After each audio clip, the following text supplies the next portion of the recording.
Hi there, my name's Randy. I'm one of the grad retention fellows in the Mapworks office in retention services here on campus at Salem State. And for the next couple of minutes, I just want to show you some of the basic functions that we use Mapworks for and how adjunct faculty can best utilize it and help their students.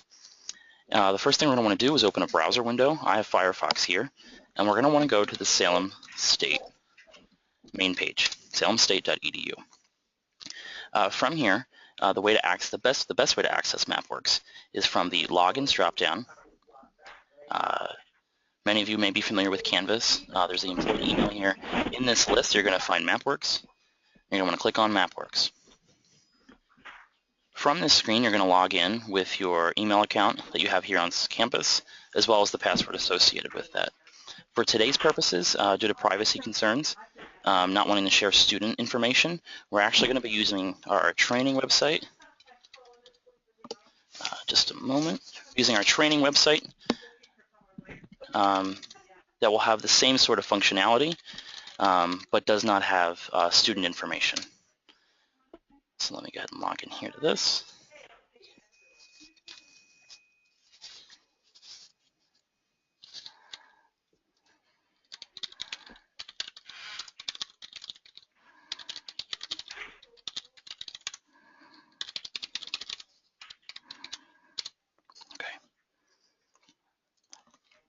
There's two things today that I want to show you. One, just how to find and search students, view their profile data on here, as well as submitting referrals on their behalf, and how to submit academic updates. First thing is probably the best way to show you. In this view, you'll typically see here, in this circle, the number of students enrolled in the courses that you teach, and then what you'll see are bars representing their status at the university based on the Mapworks survey that we asked students to take. We see here that in this account, Lewis Ackerson has 39 total students enrolled in his course, 54% of whom are in a green or in a good situation, academically, socially, financially. 21% of his students, based on our survey results, fall into the yellow category, a little more concern. And then there's two categories of red. There's red 1, which is a slightly lighter shade here. Those students are pretty high priority and are in need maybe of some academic or other campus assistance. And then the darker shade of red here is red 2, and those students are perhaps even more high priority. But from here, let's say we're going to look for a particular student. In this box, you can search for students by their first name, their last name, their email, or their student ID, and you can do partial for any of these. The other thing you can do if you're not sure, or perhaps you know they're in a certain course, but you're not positive of any of that information, if you click in the circle here, within that circle, you see that number. You can click on the number of total students, and it'll take you to a dashboard with all of the students that you have listed. So for our purposes here, we're going to look at Rebecca Anderson. So you click on her name there. This is the student profile view. And from here, you can see a student's profile information. This is all pulled from the database here on campus known as PeopleSoft. But it kind of provides it in a more formatted and easier to view view. You'll be able to see their last name, their preferred first name, ID number, email address, and phone number, as long as typically their mobile phone as well. You scroll down a little bit. One of the things I want to show you are what are called success markers.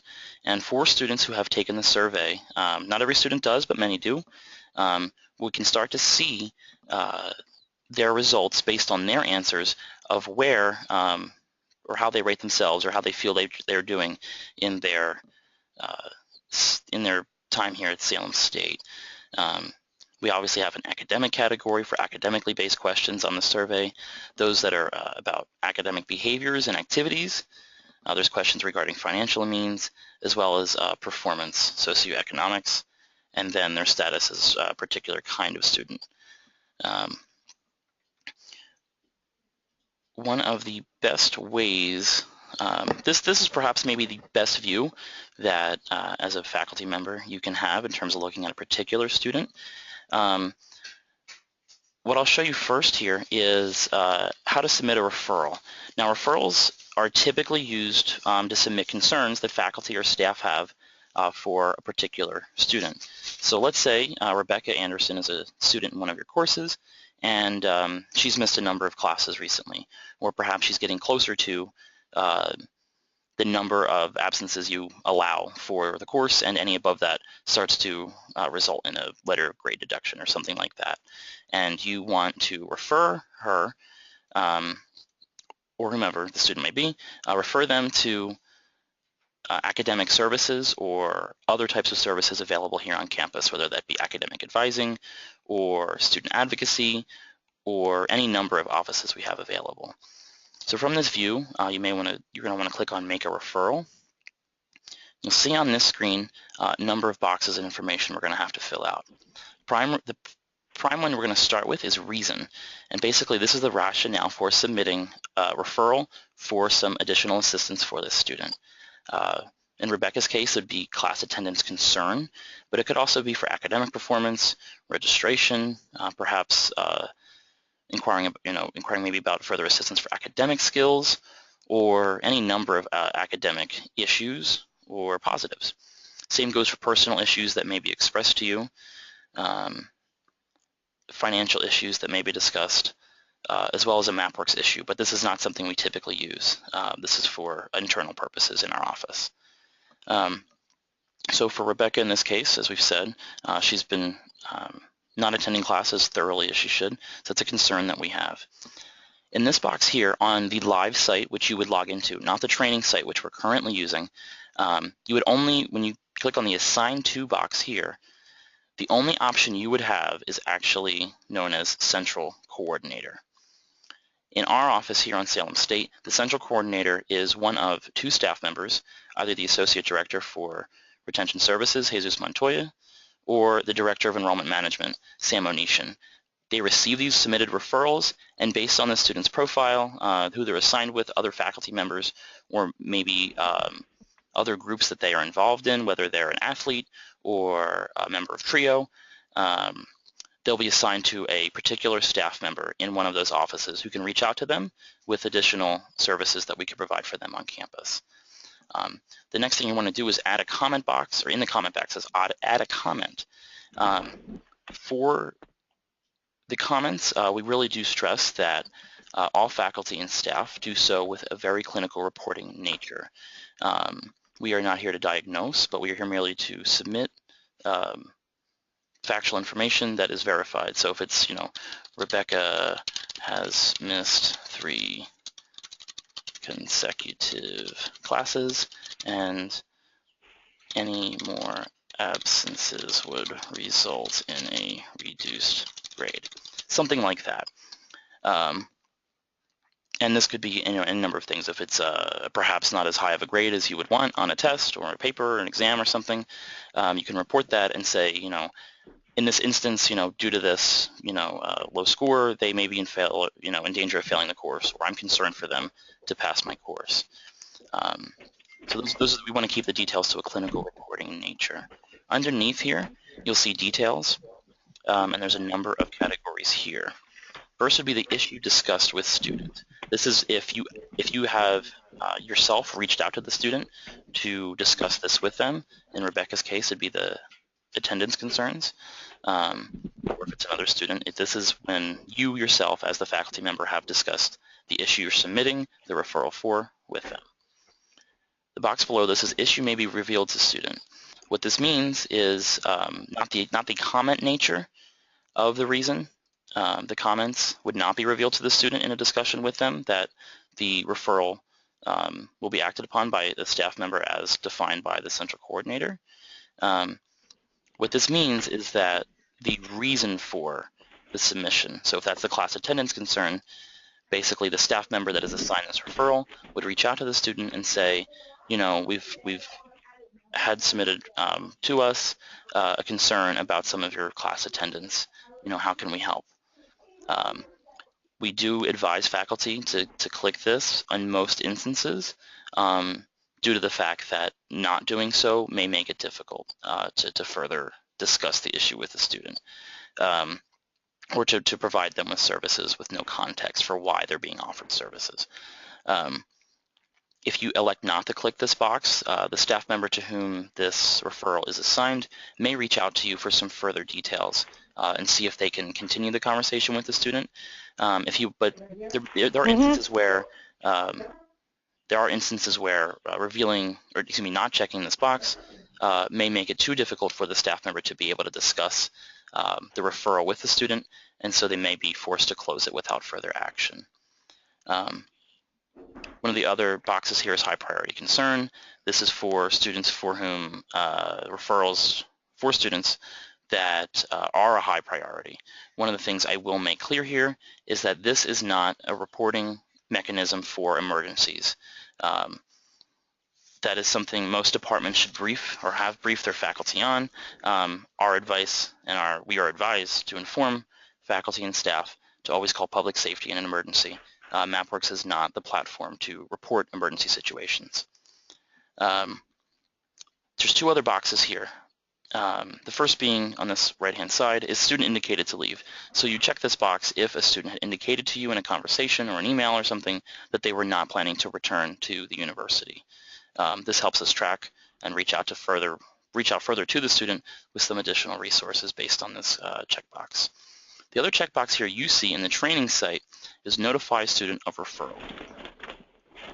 In our website, the live site that you would log into from the main site, this box is always grayed out. This is not an option. What this means is that since it is grayed out on the main site, that students would never be notified of the referral directly. They'd only be contacted by the staff member the referral has gone to, but the referral itself would never go to the student. Underneath here, there's three options for the type of sharing you can have. The first being private, which we do not advise faculty or staff to use, as what that means is that this referral will only be seen by you and not any of the other faculty members the student has or any of the staff members here on campus who are assigned to them. What we do suggest is the public option. What public means is that anyone who's associated with that student, so only faculty members and select staff members, can see referrals sent to the student. It does not mean that everyone or every staff member or every faculty can see that. That is not the case with the public option, so we always do advise faculty and staff to use the public option. There is a third option for team, but that is only for select staff on campus, most notably Residence Life. This is not an option that most faculty or staff will use. Once you click create a referral, that will be submitted. I'll submit this here, so you can we'll say, well, this is an issue to reveal. It's a high priority concern, and I want that to be public. So I'm going to click create a referral.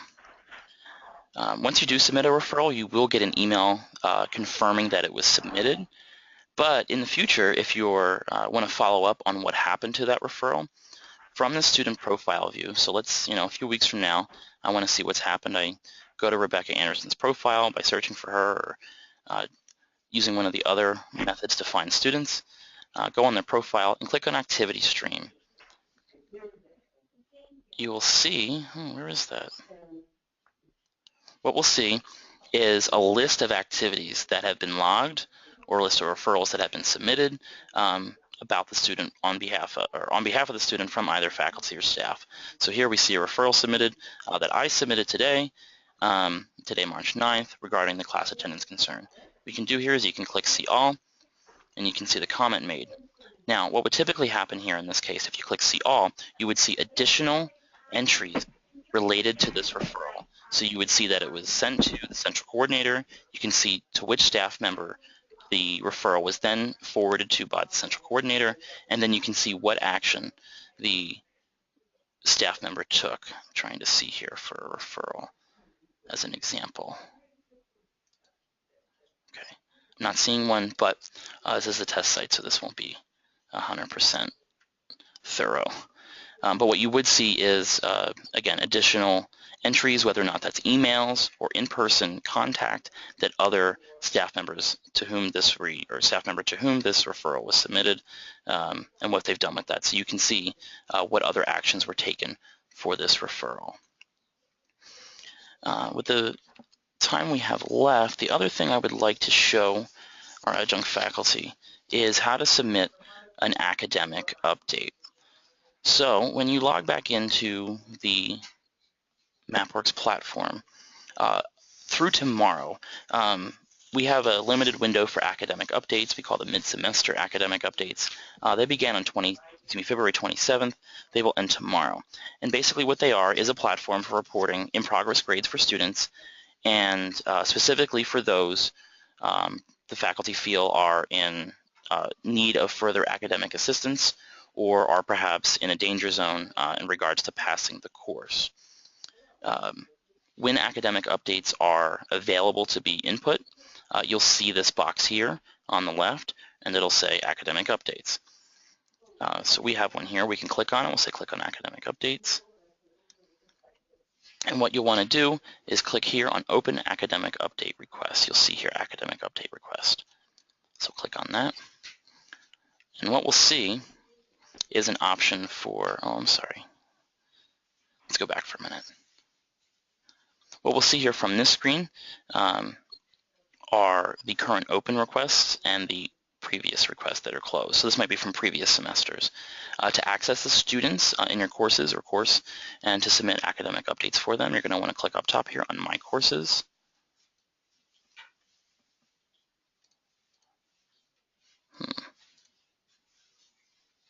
Okay. And what you'll see is you'll have your sections come up, and what you want to do is click on this little eyeball over here, and then you'll get a list of all of your students.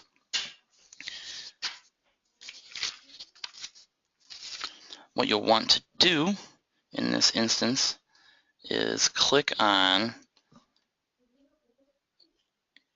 let me see here, create academic update for all of these students. And so from here, you're going to see each student listed in your course, and along with some additional categories, which I'll explain. The first being at risk up top here, and then they're at risk for failure of the course, either low or high. There is no middle ground given the point at which the semester these are being asked for. We do ask for either low or high. We're going to ask that you submit an in-progress grade. That's full letter grade A, B, C, D. Whether or not, if it's a pass-fail course, you can include that, one of those options, as well as the number of absences. There's an additional box here for comments, so you can include additional comments regarding, in this case, Harry, regarding the student's progress academically, attendance-wise, their grades at this point on particular assignments, and your confidence as a faculty member in their ability to finish the course successfully. Let's say here Harry is in in need of additional help or has a not so positive in progress grade for the semester. Let's say he has a D and he's missed 3 classes. Here, you type in additional comments regarding his performance on certain tests or certain exams, something like that, and then click on Refer to Academic Assistance. What this will do is automatically create the referral that I just showed you the process for. The referral process that I explained a few minutes ago would be used outside of this academic updates window, so either before in this semester, before February 27th, or now after tomorrow. If a student is in need of some additional help, you would go through the manual referral process. However, one of the great things about academic updates is it allows you to put in an academic update for the mid-semester point and possibly create that referral for the student who can maybe be reached out to by a staff member here on campus and connect them with some additional resources. One of the things you'll see here on the training site, all the way on the right, is Send to Student.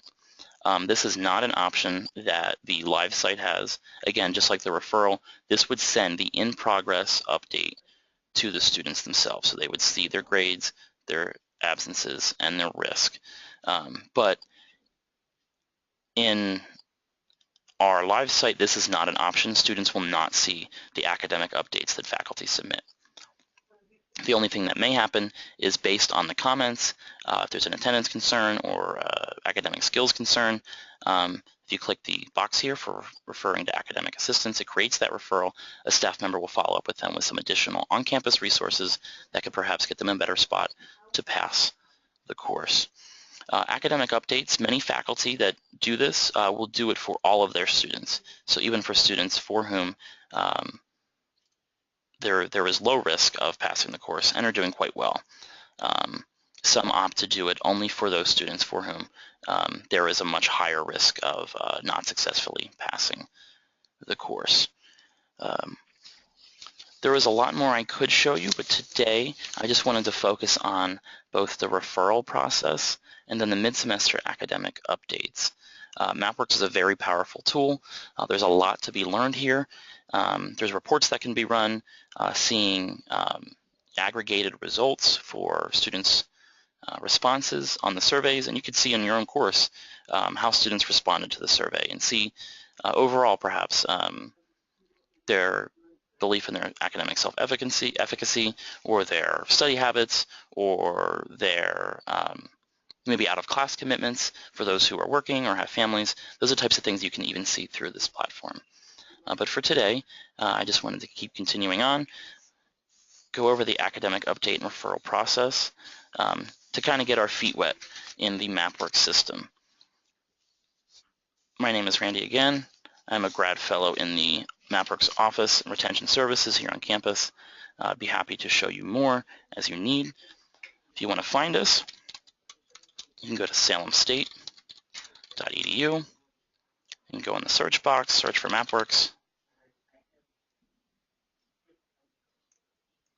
We're not showing up for some reason.